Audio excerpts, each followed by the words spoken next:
Chapter 20. The canoe sleds had been stacked at the rear of the cabin all winter.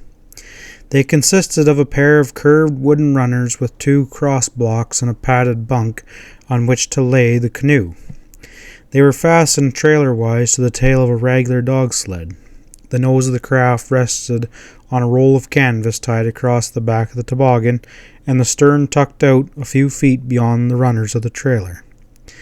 When all was lashed firmly in place, it was possible to carry a canoe over the roughest trails without damaging it. 4 of the 10 canoes were to be left at different points around Waba for their father's use. The other 6 they divided equally between their own territories. With smooth glare of ice on the lakes, the hauling was comparatively easy. The boys spent that night in the log shack at the head of Waba. Next day, they journeyed to Porcupine Lake and brought back a canoe that was left there in the fall. And on the 30th, with all 4 boats in place at the home lake, they set out, each by a different route to his own ground. Jim found the going soft on the trail to Squaw Lake. It was warm and wet in the afternoon, and the dogs had stopped often to rest. He made camp in the cabin at the foot of the lake and went on down the river in the morning. There was open water at many of the rapids, so he had to cut detours through the bush. The 7 miles to his winter home cabin took him the best part of 4 hours. He loaded up one of the 2 canoes he had stored there and returned to Squaw Lake by sundown. This cabin, which had served Lindsay as the line camp through the winter, was to be Jim's headquarters for the muskrat season. An excerpt from his diary for the next day reads as follows. April 1st. Go down river for another canoe. No April Fools for me this year, I said to myself as I walked along. Almost immediately the ice went out from underneath me and down I went to my middle. The 2 dogs were lucky. Well, you never can tell. It was a warm day, so the water soon ran out of my clothes, and I got my other canoe and started back up. When I got to camp, I changed my clothes. Very many mink tracks along bank, and I saw 2 of them. Always the ways. You see more fur out of season than you do in. The next 2 days he hauled one canoe to the head of Squaw Lake and another to Sucker Lake. With a boat at each piece of open water, he would be able to move about without portaging when rat trapping began. On the morning of the 4th, the air had a soft, warm feeling that he knew spring was already on the way. The chickadees, hopping busily through the spruce branches, had changed their song from a pert chickadee-dee-dee-dee to a wielding cadence of 2 notes, dee-dee-dee-dee. It wouldn't be long now till the fox cubs would be playing in the sun on sandy hillsides. He looked up at the mid-blue sky, half expecting to see a flock of mallards winging over. But it was still too early for ducks. They would always delay their arrival till the ponds and streams began to open. Jim got to Lindsay's Poplar Lake camp that afternoon. The place was empty. However, by the time he had a fire lit on the stove, a barking of dogs announced his brother's arrival. Lindsay had placed his 3 canoes and gone to Nikina for one of the remaining loads of provisions. The boys spent the night there together. In the morning, Jim transferred the supplies to his own sled. He would take them on to Waba while Lindsay returned to town for another load. Starting 2 hours before daybreak, as was the customary on these spring journeys, Jim was over the portages and going down the long white track of Wabeng before noon. He reached the cabin just at luncheon, was about to be put on the table. While he ate, the girls gave him all the news. Miranda, the black fisher, had sulked and refused her food, and finally, the night before, she dug her way out under the wire. Miss Vanderbeck sighed as the story was told. I got the real attachment to that pretty thing, she said. I'm glad she won't be turned into fur, though. Reckon she'll be back with her own kind by now. The pups were growing fast and taking on definite individual characteristics. Big Lindsay was impatiently awaiting the day when they could be harnessed to a tiny sled and given their first introduction to the business of life. He had already picked a leader. That gray fella, he chuckled, is the born boss of the litter. He won't take any sauce from the others until they both gang him at once. But the thing that made Mary and Ida most excited was the view they had that morning of 5 caribou on the lake. The herd had come out of the woods to the north and trotted right across the cove. "So close," Ida exclaimed, "that I could have hit 'em with a snowball." Jim feigned astonishment. "Why, they must have been right on the front porch," he said, and ducked out hastily to avoid his sister's wrath. He did a few chores around the camp that afternoon, and the next day he went with Big Lindsay to bring in birch for more snowshoe bows. The morning of the 7th he hitched up the dogs for a trip to Nakina, after his spring supplies. "Take a look in the cellar while you're there," was his father's parting injunction. "Those potatoes are likely starting to sprout."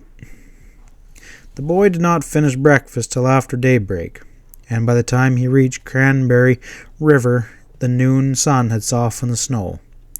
Except on the portages, he had ridden the toboggan all morning. Now in the heavy going, he had to walk. He got to town about sundown and found Lindsay at the house, cooking supper. "'Bout time you showed up," grinned the younger brother. "I was down in the potato bin this morning. Oh boy, what a job we got ahead of us." The cellar where the Vanderbecks stored their vegetables was dark, deep, and narrow. It held a good many bushels of potato, laid away in the fall for the year's consumption. Now it was half empty, but there was still little enough room for the 2 broad-shouldered youngsters to work. They went down the next morning as soon as the breakfast dishes were washed. A candle, stuck on a piece of shingle, gave them all the light they had. Sprouting potatoes could hardly be classed as heavy labor, but the constant stooping in the cramped quarters quickly told on them. Jim stood up after an hour of it and unbent his aching back. "Wow," he grinned wearily. "I'd sooner break trail after a blizzard. How about you?" They stayed with it through the morning and got themselves some lunch and went back to sprout spuds all afternoon. Even then, the job wasn't finished. They worked the best part of the following day before they stripped the last white tindril from the last potato. Lindsay went out to stretch his legs when it was over and came back looking concerned. "I found another job that needs doing," he reported. "It's so warm outside I'm afraid the snowbanks round the house will melt into a regular lake. If that happens, we'll have a cellar full of water." "Easy," Jim replied. "Shoveling snow ought to be a pie after all those spuds." The drifts were about 4 or 5 feet deep, all around the log walls, and it took the boys practically all the next day to dig the wet snow away from the house. On the 11th, the warm spell continued, and the white blanket was melting fast. When they walked back down the track to town that evening, the ties were beginning to show through in many places. Jim was worried. "Can't travel while it stays like this," he told his brother. "All we can do now is hang around and hope it freezes again before all the snow's gone." Michael Lagarde was standing in the station platform, stoically watching the activities of the freight agent. Michael was the huskiest of all the Lagarde clan, a short, thick-set Ojibway with a chest like a barrel and a gigantic pair of shoulders. In the Indian sports on Long Lac the summer before, he had beaten all the other guides by packing a tupline load of 450 pounds for half a mile. His rock-like brown face did not change expression when the boys appeared, but there was a brightening spark in his deep-set black eyes. "How are you, Michael?" Jim greeted him. "You thaw-bound too?" The Ojibway nodded. "Dogs won't go," he said. "Wait for freeze." Deliberately he got a blackened old pipe out of his pocket and filled it with coarse, rank tobacco.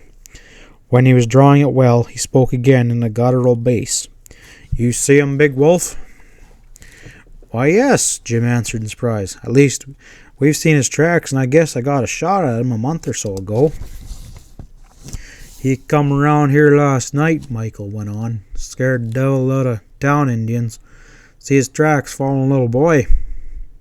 Lindsay whistled. "Gosh," he said, "that sounds like some of the old stories Emile used to tell. Wolves that stole children from the French cabins back in Quebec. What are they going to do, hunt 'em?" The Indian shook his head in disgust. "Not him. They hunt Eskimos, squaw, maybe. Joe Leak him get cabin burned some night. It rained most of the next day. Jim read a magazine for a while, then flung it down restlessly and put on a slicker. "I'm going down the track," he told Lindsay. "See you at dinner time." When he returned, he had news. "What do you think?" he called out as he came in the door. "They've sent for the mounted. That fellow Mike in the stage station lunchroom told me. The track Indians are all getting excited about this witch wolf business, getting ready to smoke out Joe Leak's woman. Soon as the traveling gets better. They don't say much, of course, but the word got to the game warden and he's wired for help." There was quite a crowd assembled on the platform at the train time that night. None of the track Indians were present. The only copperskins Jim saw were those of the woodsmen and trappers, like the Lagarde boys. "What's up?" he asked one of his white friends, a railroad section hand.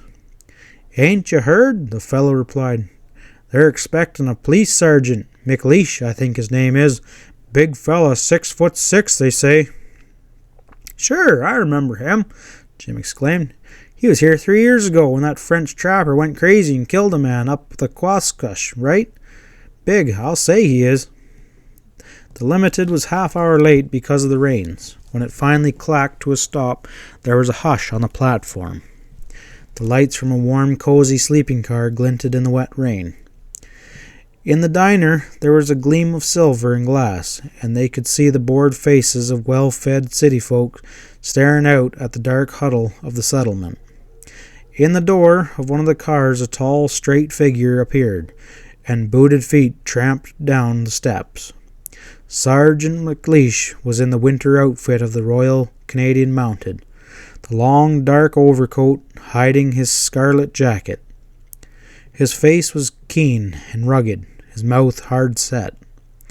The breadth of his shoulders and his erect, easy carrying made his height less noticeable, but he towered a full head above most of the men around him as he strode through the station. "Well," said Jim as he bade his friend good night, "I guess if anyone can handle him, he can." It was colder in the morning, and by late afternoon a crust was beginning to form. If the freeze kept up, they'd be able to travel the next day. Jim routed out the dogs before dawn, and the boys loaded the 2 toboggans. His own cargo was supplies for his spring camp at Squaw Lake. Lindsay's was for the family at Waba.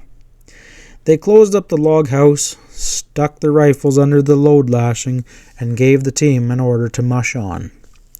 In spite of the long thaw, there was still enough snow and ice left to cover the ground, and the dogs went through the empty streets of Nikina at a trot. The loads were too heavy to permit riding the sleds, but they made a good pace down Cordingley Lake. Remembering his fall through the ice on Cranberry River, Jim prudently took a detour through the bush. That required time. When they came out to the open ice again on Poplar Lake, the sun was high and the slush was melting fast. "Too bad," Jim remarked. "We'll have to lie up here overnight. I hoped we could get on through today." They struggled on as far as Lindsay's cabin and made camp. There was wind blowing at supper time that night, and the damp air had a sting to it. "It'll freeze again tonight, all right," said Lindsay when he came in from feeding the dogs. "Feels like a storm, though. We may get snowed in here if we don't look out."